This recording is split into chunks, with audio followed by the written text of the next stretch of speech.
अभी हम लोग उत्तर प्रदेश के प्रमुख पक्षी विहार देखेंगे। उत्तर प्रदेश में कुल 14 पक्षी विहार हैं, जिनमें से पहला जो है वो महोबा में है। इसका नाम है विजय सागर पक्षी वन्य जीव विहार। ठीक है। उसके बाद हम लोग देखेंगे दूसरा क्या है। दूसरा जो है वो है गोंडा में। गोंडा में जो है इसका नाम है पार्वती अर्गा पक्षी वन्य जीव विहार। एक वन्य जीव विहार जो है इटावा में है, इसका नाम है सूर सरोवर पक्षी वन्य जीव विहार। ठीक है ना। ये आगरा और इटावा दोनों में है। उसके बाद समान पक्षी वन्यजीव विहार ये मैनपुरी में है। बखिरा पक्षी वन्यजीव विहार ये संत कबीर नगर में है, जिसे खलीलाबाद भी कहते हैं। शेखा झील पक्षी वन्यजीव विहार ये अलीगढ़ में है। फिर देखिए जयप्रकाश नारायण या इसी को सुरहा ताल पक्षी वन्यजीव विहार कहते हैं, ये बलिया में है। और बलिया जो है यूपी का सबसे पूर्वी जिला है। ठीक। फिर देखते हैं हम लोग शहीद चंद्रशेखर आजाद या इसी को नवाबगंज पक्षी विहार कहते हैं, ये उन्नाव में है। समसपुर पक्षी वन्यजीव विहार जो है ये रायबरेली में है। पटना पक्षी विहार नाम देखिए इसका, पटना पक्षी विहार ये एटा में है। लाख बहोसी पक्षी वन्यजीव विहार कन्नौज में है। फिर देखेंगे हम लोग सांडी पक्षी वन्यजीव विहार हरदोई में है। और ओखला पक्षी वन्यजीव विहार ये गौतम बुद्ध नगर में है।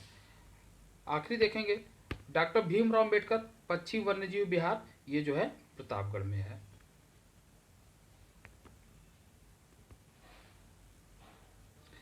कुछ और महत्वपूर्ण तथ्य देख लेते हैं।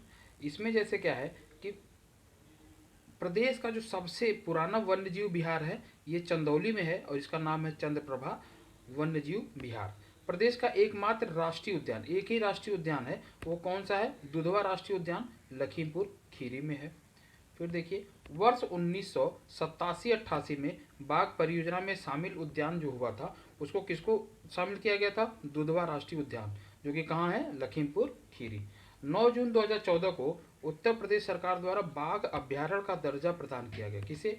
पीलीभीत वन्यजीव अभ्यारण्य को। फिर देखिए प्रत्येक वर्ष अक्टूबर माह के प्रथम सप्ताह यानी 1 से लेकर 7 अक्टूबर को क्या मनाया जाता है? तो वन्य प्राणी सुरक्षा सप्ताह मनाया जाता है। ठीक है। कुछ और देख लेते हैं कि उत्तर प्रदेश में कितने रामसर आर्द्र भूमि हैं। तो ये टोटल कितने हैं? ये टोटल हैं 10। ठीक है।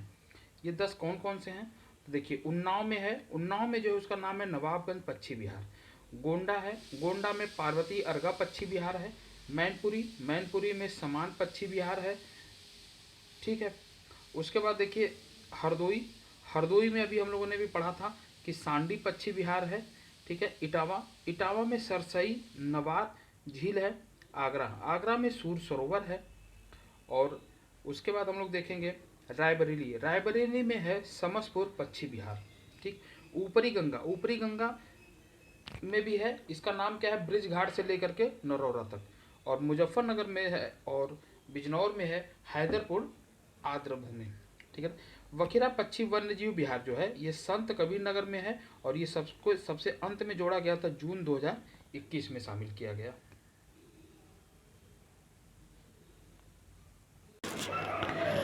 हम लोग देखेंगे धार्मिक आंदोलन। महावीर स्वामी की जन्म तिथि क्या है? तो यह है 540 ईसा पूर्व, यानी महावीर स्वामी कब पैदा हुए थे? 540 ईस्वी पूर्व में। जैन धर्म के प्रथम तीर्थंकर कौन थे? ऋषभदेव थे।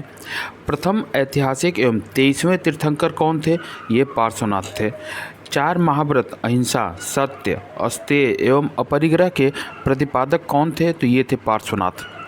5वां महाव्रत ब्रह्मचर्य को जोड़ा गया था किसके द्वारा? तो महावीर के द्वारा जोड़ा गया था। फिर देखिए 24वें तीर्थंकर एवं जैन धर्म के वास्तविक संस्थापक कौन थे? महावीर स्वामी। जैन धर्म के संस्थापक, प्रवर्तक एवं पहले तीर्थंकर कौन थे? ये थे ऋषभदेव। महावीर स्वामी के बचपन का नाम क्या था? तो ये वर्धमान था। महावीर स्वामी की जन्मस्थली है वैशाली का कुंडग्राम। महावीर स्वामी की जाति क्या थी? ये ज्ञात्रिक कुल के थे। महावीर के माता का नाम क्या था? इनका नाम था त्रिशला। महावीर के पिता का नाम क्या था? तो इनका नाम था सिद्धार्थ। ठीक है। फिर देखिए महावीर का विवाह किससे हुआ था, तो यह हुआ था यशोदा से। गृह त्याग के समय महावीर की अवस्था कितनी थी, 30 वर्ष की आयु थी। वह बड़ा भाई जिसकी अनुमति से महावीर ने गृह त्याग किया था ये थे नंदीवर्धन थे। कितने वर्ष की अवस्था में महावीर स्वामी को ज्ञान प्राप्त हुआ, 42 वर्ष की अवस्था में प्राप्त हुआ था। महावीर स्वामी को ज्ञान प्राप्त हुआ था कहाँ पे, तो सालमली वृक्ष के नीचे। सालमली वृक्ष किस नदी के तट पर स्थित था, तो ये ऋजुपालिका नदी के तट पर स्थित था। फिर देखिए वह जिसके निकट से ऋजुपालिका नदी बहती थी जुम्भिक ग्राम था। वह व्यक्ति जिसे केवलिन, जिन, विजेता, अहर योग्य, निर्ग्रंथ, बंधन रहित इत्यादि विभूषित किया गया वह है महावीर स्वामी। महावीर स्वामी ने अपने धर्म का प्रचार प्रसार कितने वर्षों तक किया, 30 वर्षों तक किया। वह वर्ष जिस समय महावीर स्वामी को निर्वाण प्राप्त हुआ 468 ईसा पूर्व। निर्वाण प्राप्ति के समय महावीर की आयु कितनी थी, 72 वर्ष। वह स्थान जहाँ महावीर ने निर्वाण प्राप्त किया वह था पावा। फिर देखिए जैन धर्म के वे 3 रत्न जिन्हें त्रिरत्न की संज्ञा दी गई है, सम्यक ज्ञान, सम्यक श्रद्धा एवं सम्यक आचरण। ईश्वर का वह रूप जिसे जैन धर्म स्वीकार करता है वह सृष्टिकर्ता के रूप में। वह धर्म जिसके अनुसार संसार 6 द्रव्यों से मिलकर बना है जैन धर्म। पुनर्जन्म एवं कर्म में विश्वास करते थे महावीर स्वामी। अनेकांतवाद या सप्तभंगीनय को कहा जाता है श्यादवाद। यज्ञ और वेद को प्रमाणिकता को स्वीकार नहीं किया महावीर ने। जैन साहित्य की भाषा क्या थी, प्राकृत एवं संस्कृत। जब वह जैन धर्मानुयायी जो अकाल के समय शिष्यों सहित कर्नाटक से चला गया था वह था भद्रबाहु। वह जैन धर्मानुयायी जो मगध में पड़े अकाल के समय संघर्ष करता रहा और वहीं रुक गया वह था स्थूलबाहु। ठीक है। श्वेत वस्त्र धारण करने के कारण किसे श्वेतांबर कहा गया था, भद्रबाहु को। यानी जो चले गए थे अकाल के समय उन्हीं लोगों को क्या कहा गया, श्वेतांबर, या ये लोग श्वेत वस्त्र धारण करते थे। स्थूल बाहु आगे चलकर क्या कहलाया, दिगंबर, यानी जो रुक गए थे। जैन धर्म का मुख्य केंद्र क्या था, तो मथुरा और उज्जैन। जैन धर्म का वह संप्रदाय जिसने मूर्ति पूजा को अपना लिया, श्वेतांबर। वह धर्म जिसने व्यापार एवं वाणिज्य को अधिक महत्व दिया, जैन धर्म। जैन धर्मानुयायी अधिकतर किस भाषा का प्रयोग करते थे, तो प्राकृत भाषा का। वह भाषा जिसने जैन धर्म के धार्मिक ग्रंथ लिखे गए तो वह थी अर्धमागधी। जैन धर्म कल्पसूत्र की भाषा है संस्कृत। जैन धर्म संगति की अध्यक्षता की थी स्थूलभद्र ने। वह स्थान जहाँ प्रथम जैन संगति का आयोजन हुआ था वह है पाटलिपुत्र। प्रथम जैन संगति का आयोजन किसके शासनकाल में हुआ था, चंद्रगुप्त मौर्य के।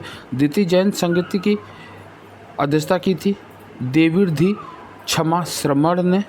वह स्थान जहां 512 ईस्वी में द्वितीय जैन संगति का आयोजन हुआ था वह था बल्लभी, राजस्थान प्रांत का। वह स्थान जहां दिलवाड़ा जैन मंदिर स्थित है, माउंट आबू। वह प्रांत जहां गोमटेश्वर की मूर्ति है, कर्नाटक। हाथी गुफा मंदिर स्थित है, उड़ीसा में। गौतम बुद्ध का जन्म हुआ था 563 ईसा पूर्व में। गौतम बुद्ध के बचपन का नाम था सिद्धार्थ। बौद्ध धर्म के गौतम बुद्ध के पिता का नाम था शुद्धोधन। गौतम बुद्ध के माता का नाम था महामाया। सिद्धार्थ का पालन पोषण किसने किया था, तो ये किया था गौतमी ने। शुद्धोधन मुखिया थे साक्यगढ़ के। वह पुत्र जिसका जन्म यशोदा से हुआ था वह थे राहुल, यशोधरा। देखिए जो गौतम बुद्ध की पत्नी है उनका नाम है यशोधरा। महावीर स्वामी की जो पत्नी है उनका नाम है यशोदा। वह अवस्था जिसमें गौतम ने गृह त्याग किया था 29 वर्ष में। गौतम के गृह त्याग को बौद्ध ग्रंथों में क्या कहा गया है, महाभिनिष्क्रमण कहा गया है। गौतम बुद्ध का वह प्रथम उपदेश जिसे बौद्ध ग्रंथों में कहा गया वह था धर्मचक्र परिवर्तन। बौद्ध ग्रंथों में गौतम बुद्ध की मृत्यु को कहा गया है महापरिनिर्वाण। वे सन्यासी जिसने गृह त्याग के बाद गौतम से मुलाकात हुई वह थे अलार और उद्धक। वह वृक्ष जिसके नीचे गौतम को ज्ञान प्राप्त हुआ पीपल। कितने वर्ष की आयु में गौतम बुद्ध को ज्ञान प्राप्त हुआ, तो 35 वर्ष की आयु में। वह दिन जिस दिन गौतम को ज्ञान प्राप्त हुआ, वैशाख पूर्णिमा। वह स्थान जहाँ गौतम बुद्ध ने ज्ञान प्राप्त हुआ वह था बोध गया। गौतम बुद्ध के अनुयायी शासक बिंबिसार थे, प्रसेनजीत थे और उदयन थे। गौतम बुद्ध को कितने वर्षों की अवस्था में निर्वाण प्राप्त हुआ, तो 80 वर्ष की अवस्था में।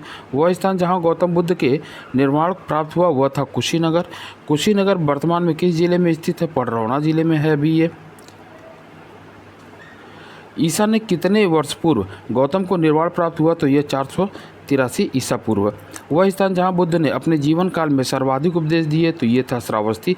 सुख दुख का कारण दुख निरोध एवं दुख निरोध मार्ग को बुद्ध ने क्या कहा, तो ये 4 आर्य सत्य कहा। श्रुति, सुत पिटक, विनय पिटक एवं अभिधम पिटक को मिलाकर क्या कहा जाता है, त्रिपिटक कहा जाता है। पिटक शब्द का अर्थ है टोकरी, पीटी या पिटारा। वह पिटक जिसमें बुद्ध ने के धार्मिक विचारों एवं उपदेशों का संग्रह है वह है सुत्त पिटक। सुत्त पिटक के कुल 5 निकाय हैं, दीर्घ, मध्यम, संयुक्त, अंगुत्तर एवं खुद्दक निकाय। महात्मा बुद्ध के जीवन के अंतिम क्षणों का वर्णन मिलता है महापरिनिब्बाण सूत्र में। वह पिटक जिसमें भिक्षुओं के अनुशासन संबंधी नियमों का संग्रह है विनय पिटक। विनय पिटक के 3 भाग हैं, सुत्त विभंग, खंधक एवं परिवार। वह पिटक जिसमें बौद्ध मतों की दार्शनिक व्याख्या है अभिधम्म पिटक। त्रिपिटक की भाषा है पाली। मिलिंद पन्हो दीपवंश एवं महावंश की भाषा है पाली। वह ग्रंथ जिसमें यूनानी नरेश मिनेंडर एवं नागसेन के बीच वार्तालाप का वर्णन है मिलिंद पन्हो। वह ग्रंथ जिससे परवर्ती मौर्य शासकों एवं शुंग वंश के विषय में जानकारी मिलती है वह है दिव्यावदान। सम्यक दृष्टि, सम्यक संकल्प, सम्यक वाक, सम्यक कर्म और सम्यक आजीवन, सम्यक व्यायाम, सम्यक स्मृति एवं सम्यक समाधि को बौद्ध धर्म में क्या कहा गया है, अष्टांगिक मार्ग कहा गया है। बुद्ध के उपदेशों का सार एवं संपूर्ण भिक्षाओं का आधार स्तंभ है प्रांतीय समुच्चयाद। जरा मरण के चक्र में कुल कितने क्रम हैं, 12। बौद्ध धर्म के अनुसार महापरिनिर्वाण संभव है मृत्यु के बाद, जबकि निर्वाण प्राप्त हो सकता है जीवन काल में ही। किसे अनात्मवादी कहा जाता है, गौतम बुद्ध को। वह धर्म जो पुनर्जन्म में विश्वास करता था बौद्ध धर्म। कर्मकांड एवं पशुबलि का विरोध किया था गौतम बुद्ध ने। और बौद्ध धर्म के त्रिरत्न हैं बुद्ध, संघ एवं धम्म।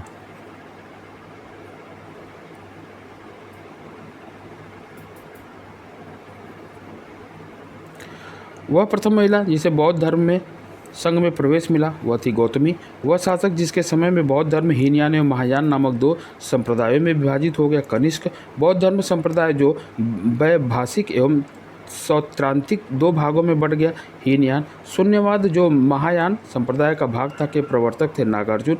विज्ञानवाद के प्रवर्तक है मैत्रेयनाथ। वह संप्रदाय जिसके संस्थापक मक्खली गोसाल थे आजीवक संप्रदाय। नित्यवादी सम्यवाद के संस्थापक थे पकुश्चक्यायन। वह संप्रदाय जिसका जन्म बौद्ध धर्म में बढ़ते तंत्र मत के प्रभाव के कारण हुआ था वज्रयान। वह स्थान जहां गौतम बुद्ध वर्षा ऋतु में प्रवास करते थे बेलवन एवं जेतवान। उच्छेदवादी संप्रदाय के संस्थापक थे अजीत केश कंबली। वह संप्रदाय जिसके संस्थापक पूर्ण कश्यप थे घोर अति अक्रियावादी। वह शासक जिसके समय में प्रथम बौद्ध संगति हुई थी 483 ईसा पूर्व का आयोजन हुआ था वह था अजातशत्रु। प्रथम बौद्ध संगति के अध्यक्ष थे महाकश्यप। वह स्थान जहां प्रथम बौद्ध संगति का आयोजन किया गया था राजगिरी। द्वितीय बौद्ध संगति की अध्यक्षता की थी सर्वकामी ने। वह शासक जिसके समय में द्वितीय बौद्ध संगति 383 ईसा पूर्व का आयोजन किया गया था कालाशोक। वह स्थान जहां द्वितीय बौद्ध संगति का आयोजन हुआ था वह था वैशाली। तिब्बत, चीन, मंगोलिया, कोरिया, जापान इत्यादि देशों में बौद्ध धर्म के किस संप्रदाय का प्रसार हुआ, महायान संप्रदाय का। बौद्ध धर्म का वह संप्रदाय जिसका प्रसार श्रीलंका, वर्मा एवं जावा में हुआ हीनयान। 251 ईसा पूर्व में किस बौद्ध संगति का आयोजन हुआ था तृतीय। पहली सदी में किस बौद्ध संगति का आयोजन हुआ था चतुर्थ। तृतीय बौद्ध संगति का अध्यक्ष कौन था, तो ये मोगली पुत्र थे। चतुर्थ बौद्ध संगति की अध्यक्षता की थी वसुमित्र एवं अश्वघोष ने। वह स्थान जहां तृतीय बौद्ध संगति का आयोजन हुआ पाटलिपुत्र। चतुर्थ बौद्ध संगति का आयोजन कहाँ हुआ था कश्मीर एवं कुंडलवन। वह शासक जिसके समय में तृतीय बौद्ध संगति का आयोजन हुआ अशोक। वह धर्म जो ईश्वर की सत्ता को स्वीकार नहीं करते जैन एवं बौद्ध धर्म। चतुर्थ बौद्ध संगति के समय शासक था कनिष्क। और वह पिटक जिसका संकलन प्रथम बौद्ध संगति में हुआ सुत्त एवं विनय पिटक।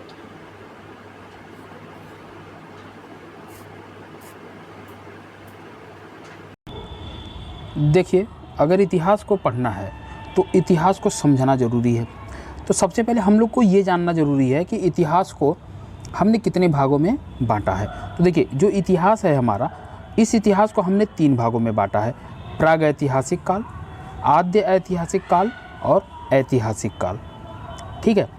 उसके बाद जब हम देखते हैं कि प्राग ऐतिहासिक काल, तो प्राग ऐतिहासिक काल को भी हमने फिर से 3 भागों में बांटा है।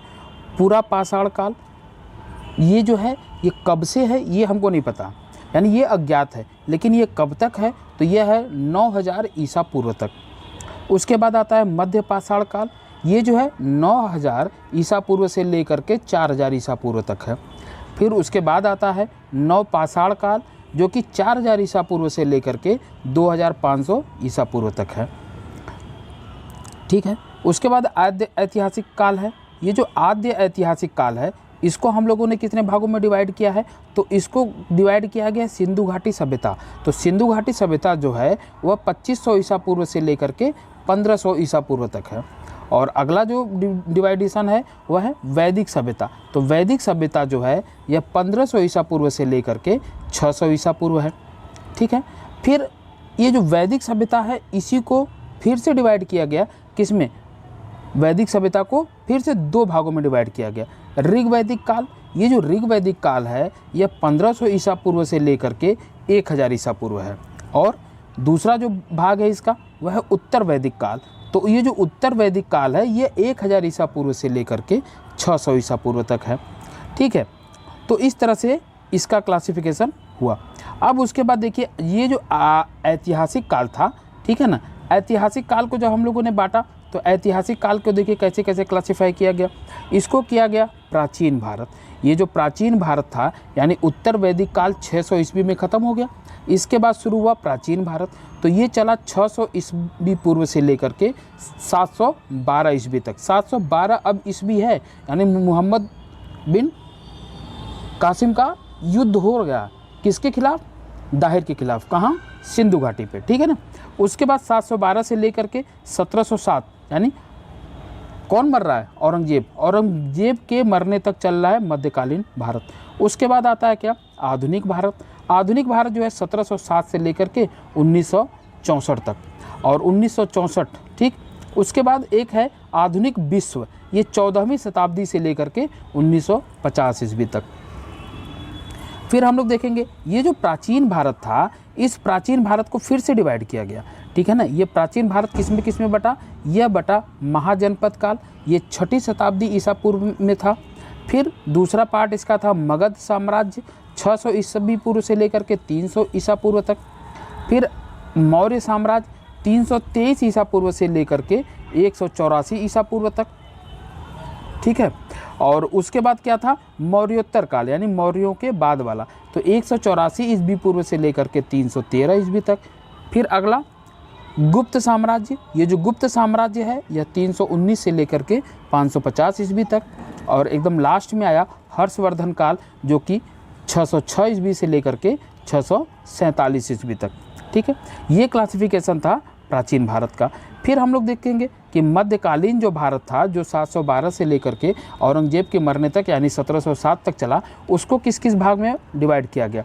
तो मध्यकालीन भारत को देखिए डिवाइड किया जा रहा है पूर्व मध्यकालीन, यानी 8वीं से 12वीं शताब्दी तक, ठीक। इसमें कौन कौन लोग थे, उत्तर भारत में राजपूत थे, पाल थे, गुर्जर प्रतिहार थे। दक्कन में कौन थे, चालुक्य, पल्लव और राष्ट्रकूट थे। और दक्षिण में कौन थे, चेर थे, पांड्य थे, चोल थे, शाही चोल थे। और ये शाही चोल कब तक थे, 9 से लेकर के 12 तक, ठीक। और अगला क्या हम लोग देखेंगे, उत्तर मध्यकालीन, ये 12वीं से 18वीं शताब्दी तक, ठीक है। तो ये उत्तर में कौन थे, दिल्ली सल्तनत था, चौहान था और मुगल थे। दक्कन में कौन थे, विजयनगर था और बहमनी था। दक्षिण भारत में कौन थे, चेर थे, देवगिरी था, वारंगल के काकतीय थे और द्वार समुद्र के होयसल थे, ठीक है। फिर हम लोग देखेंगे क्या, आधुनिक भारत। अब ये जो सबसे इम्पोर्टेंट जो है वो ये है आधुनिक भारत। तो ये आधुनिक भारत क्या है, तो देखिए आधुनिक भारत जो है इसका जो क्लासिफिकेशन है उसमें क्या क्या हो रहा है, यूरोपीय कंपनियों का आगमन हो रहा है। पुर्तगाली आए कब, 1498 में, डच 1602 में, अंग्रेज 1608 में और फ्रेंच 1664 में। दूसरा काम क्या हुआ आधुनिक भारत में, मुगल साम्राज्य का विघटन हुआ एवं उत्तराधिकारी राज्य। तो जब मुगलों का विघटन हुआ तो कौन कौन बने, बंगाल बना, अवध बना, हैदराबाद और कर्नाटक। अगला क्या है कि अंग्रेज़ों की भारत विजय, ठीक है ना, ये मुगलों का पतन हो रहा है, उसके बाद अंग्रेज़ों का विजय होना शुरू हुआ। तो कर्नाटक का युद्ध हुआ 1744 से 1763 ईस्वी में। बंगाल यानी प्लासी का जो युद्ध हुआ 1757 से लेकर 1764 ईस्वी। 1764 में बक्सर का हुआ और 1757 में प्लासी का हुआ। मैसूर जीता इन्होंने 1799 में। मराठा संघ की समाप्ति कर दिया इन्होंने 1817 से 1818 ईस्वी में। और पंजाब का अधिग्रहण कर लिया इन्होंने कब?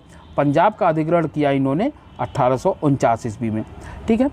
उसके बाद जो है और क्या क्या हुआ? और हुआ इसमें दासता का बंधन।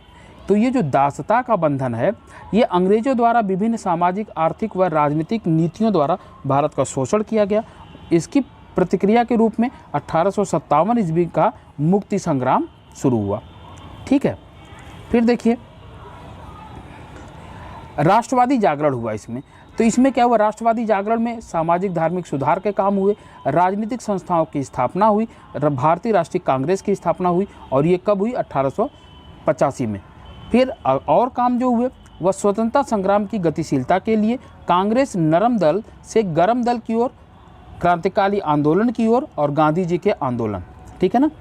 फिर देखिए स्वातंत्र्योत्तर यानी स्वतंत्रता के बाद का जो भारत, तत्कालिक समस्याओं का सामना करना पड़ा, आर्थिक प्रगति की ओर हमको देखना पड़ा और विदेश नीति या गुट निरपेक्षता की जो नीति हमने अपनाई। फिर आधुनिक विश्व की अगर हम लोग बात करते हैं तो आधुनिक विश्व 14 से 16वीं सदी तक, इसमें पुनर्जागरण हुआ, आधुनिक विश्व इतिहास का प्रस्थान बिंदु। फिर उसके बाद धर्म सुधार आंदोलन हुआ, ईसाई धर्म के मध्यकालीन स्वरूप की समाप्ति हुई और भौगोलिक खोज का अभियान चला, नवीन देशों एवं जलमार्गों की खोज हुई। आधुनिक विश्व में ही 1750 से लेकर के 1900 तक में औद्योगिक क्रांति हुई, इंग्लैंड से प्रारंभ हुआ और अन्य देशों तक ये फैल गया। अमेरिका की क्रांति जो हुई 1776 में हुई से लेकर के 83 तक हुई, इसमें विश्व के प्रथम आधुनिक गणतंत्र की स्थापना हुई। और फ्रांसीसी क्रांति जो होती है ये होती है 1789 ईस्वी में, मानवाधिकारों की घोषणा हुई, यानी मानव को भी उनके अधिकार कुछ मिलने लगे। फिर हम लोग देखेंगे आधुनिक विश्व में 1900 से लेकर के 1950 ईस्वी तक, इसमें प्रथम विश्व युद्ध हुआ 1914 से लेकर के 1918 ईस्वी तक। इसमें पेरिस की संधि हुई 1919 में और राष्ट्र संघ की स्थापना हो गई 1920 में, ठीक है। अगला जो काम हुआ इसमें हुआ रूस की क्रांति हुई 1917 में। विश्व में प्रथम साम्यवादी राज्य की स्थापना होती है। फिर देखते हैं हम लोग कि दो विश्व युद्धों के मध्य यूरोप, तो जो दो विश्व युद्ध हुए थे उसमें जो यूरोप का हुआ वहाँ क्या क्या हुआ? तो वहाँ वाइमर गणतंत्र एवं नाजीवाद का उदय हुआ जर्मनी में, और फांसीवाद का उदय हुआ इटली में, और स्पेन में हुआ गृह युद्ध। और उसके सबसे अंत में जो होता है वह होता है द्वितीय विश्व युद्ध। ये कब होता है? ये होता है 1939 से लेकर के 1945 तक, ठीक है। इसमें से ये संपूर्ण युद्ध होता है, इतिहास का सर्वाधिक भयावह युद्ध है ये, और शांति स्थापना का नवीन प्रयास है। मिलते हैं हम लोग अगली वीडियो में।